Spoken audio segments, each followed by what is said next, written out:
તો ગુજરાતમાં મેડિકલ અને ડેન્ટલ માટે પ્રથમ રાઉન્ડનું પરિણામ આવી ગયું છે અને જે પણ વેરિફિકેશનની પ્રોસેસ કરવાની હતી એટલે કે એડમિશન કન્ફર્મ કરવા માટેની પ્રોસેસ કરવાની હતી એની પ્રક્રિયા પૂર્ણ થઈ ગઈ છે. પ્રથમ રાઉન્ડ પછી કઈ કોલેજમાં કેટલી સીટો ખાલી છે એની પીડીએફ પણ વેબસાઇટમાં અપડેટ કરી દેવામાં આવી છે. હવે તમામ વિદ્યાર્થીઓનો એ જ મેન કોમન પ્રશ્ન હતો કે સેકન્ડ રાઉન્ડ છે ક્યારે યોજાશે. તો આજે 1 સપ્ટેમ્બરના દિવસે ઓફિશિયલ શિડ્યુલ છે તે ડિક્લેર કરી દેવામાં આવ્યું છે. આ જે શિડ્યુલ છે એમસીસી ઓલ ઇન્ડિયા કોટા તરફથી ડિક્લેર કરવામાં આવ્યું છે. જે વિદ્યાર્થીઓ એમસીસી ઓલ ઇન્ડિયા કોટામાં સેકન્ડ રાઉન્ડમાં પાર્ટિસિપેટ કરવા માંગતો હોય એ વિદ્યાર્થીઓ માટે પણ નવું શિડ્યુલ ડિક્લેર કરવામાં આવ્યું છે અને સ્ટેટમાં એટલે કે ગુજરાતમાં ક્યારે સેકન્ડ રાઉન્ડ યોજાશે એની માહિતી પણ આપવામાં આવી છે.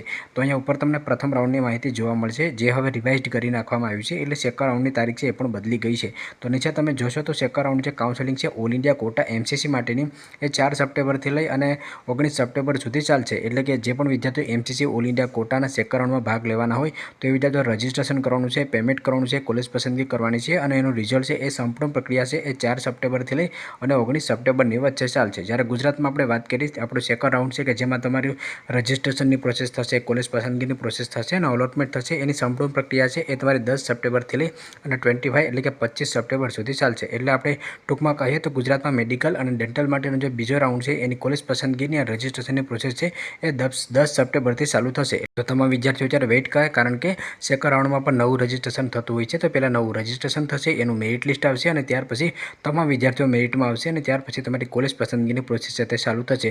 જે પણ વિદ્યાર્થીઓને પ્રથમ રાઉન્ડમાં કોલેજ મળી ગઈ છે હવે આગળ અપગ્રેડ માટે જવા માંગતા હોય તો સેકન્ડ થર્ડ રાઉન્ડ છે એ ખૂબ જ અગત્યનું હોય છે. અપગ્રેડ ઉપર મેં ઓલરેડી એક સ્પેશિયલ વિડીયો બનાવ્યો છે, તમે ખાસ જોઈ લેજો. જે વિદ્યાર્થીઓને છે પ્રથમ રાઉન્ડમાં કોઈ પણ કોલેજ નથી મળી એ વિદ્યાર્થીઓ પ્રથમ રાઉન્ડમાં જે સીટ ખાલી રહી ગઈ છે એનો બરાબર અભ્યાસ કરે, કઈ કોલેજમાં કેટલા રેન્કે અટક્યું છે એનો અભ્યાસ કરે અને ત્યાર પછી એ બીજા રાઉન્ડમાં એ અનુસાર કોલેજ પસંદગી કરશે તો આરામથી એને કોલેજ છે તે મળી જશે. તમારો રેન્ક છે તે આવતો હોવો જોઈએ. આ ઉપરાંત પણ જો તમને કાંઈ પણ પ્રકારનું મૂંઝવણ રહેતું હોય તો તમે અમારા પેડ કાઉન્સેલિંગ પ્લાનમાં પણ જોડાઈ શકો છો, જેના માટેના નંબર તમને ડિસ્ક્રિપ્શનમાં મળી જશે. તો ટૂંકમાં કહું તો ગુજરાત માટે 10 સપ્ટેમ્બર પરથી તમારે સેકન્ડ રાઉન્ડની પ્રોસેસ છે તે ચાલુ થશે. અહીંયા તમે આગળ થર્ડ રાઉન્ડ અને ફોર્થ રાઉન્ડની માહિતી છે એ પણ જોઈ શકો છો. અને આ વર્ષની વાત કોલેજ છે ક્યારે ચાલુ થશે તો 2025માં જે કોલેજ છે એ 22 સપ્ટેમ્બરથી ચાલુ થઈ જશે, જેની ઓફિશિયલ તારીખ છે અહીંયા ડિક્લેર કરી દેવામાં આવી છે. તો અહીંયા એની તારીખ પણ તમે જોઈ શકો છો.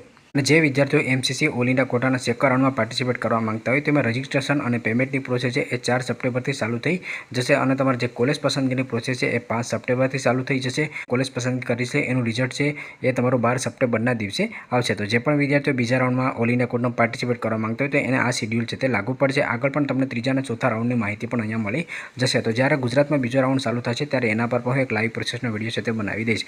વધારે મહત્વની માહિતી માટે તમે અમારા પેડ કાઉન્સેલિંગમાં પણ જોડાઈ શકો છો, જેના નંબર તમને ડિસ્ક્રિપ્શનમાં મળી જશે.